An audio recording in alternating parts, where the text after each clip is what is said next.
Those of you who own a pet, a dog, you're very familiar with they have the possibility of catching fleas.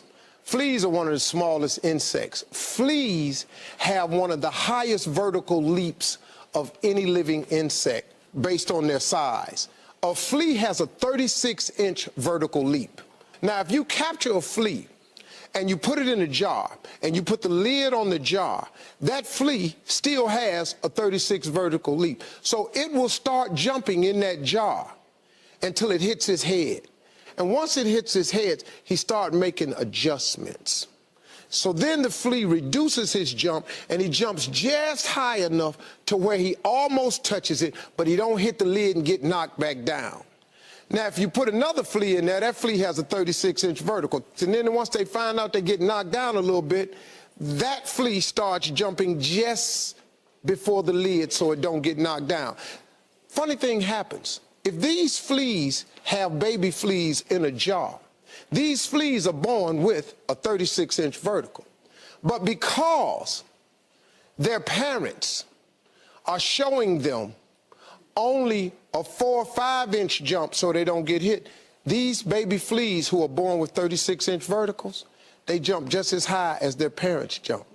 And what we do as people is we do the same things. We allow our environment to dictate to us. We allow our friends to dictate to us, our circle of associates to dictate to us how high we jump. When I was in the 6th grade and the teacher asked me what I wanted to be when I grow up, and she had everybody write an assignment on a piece of paper, I wrote down on a piece of paper I wanted to be on TV. She called everybody's name and had them stand up at their desk, and when she got to mine, she said, "Little Stevie, come up to the front of the class." I'm thinking this is a great moment for me.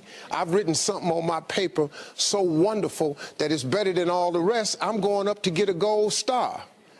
I got up there, she said, "Why did you write that on your paper?" And I said, "Because that was our assignment for today." She said, "But why did you write it on your paper, though?" I said, "Because I want to be on TV." Then she just started breaking me down. Who do you know on TV? Anybody in this school ever been on TV? No, ma'am. Anybody in your family ever been on TV? No, ma'am. She just destroyed me in front of these cats. I thought I was getting the gold star, found out I wasn't. I was heartbroken. She reported me to my parents, and I'm being a smart aleck in class, sent me home with the note pinned on me. I got home, I'm thinking I'm in a world of trouble. My mom tells my dad that I've been a smart aleck in class, and I'm writing down stuff that's unrealistic. He said, "Well, what did you want to be, son?" I said, "I wrote on my paper, I want to be on TV." He looked at my mother and said, "Well, what's wrong with that?" She said, "Because the teacher says that's unreasonable." He said, "How does she know?"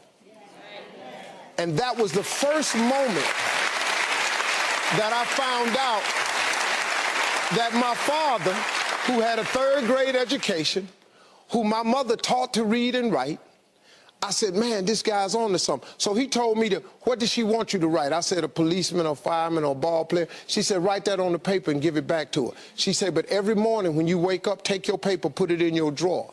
Read your paper every morning when you wake up, and read your paper every night before you go to bed.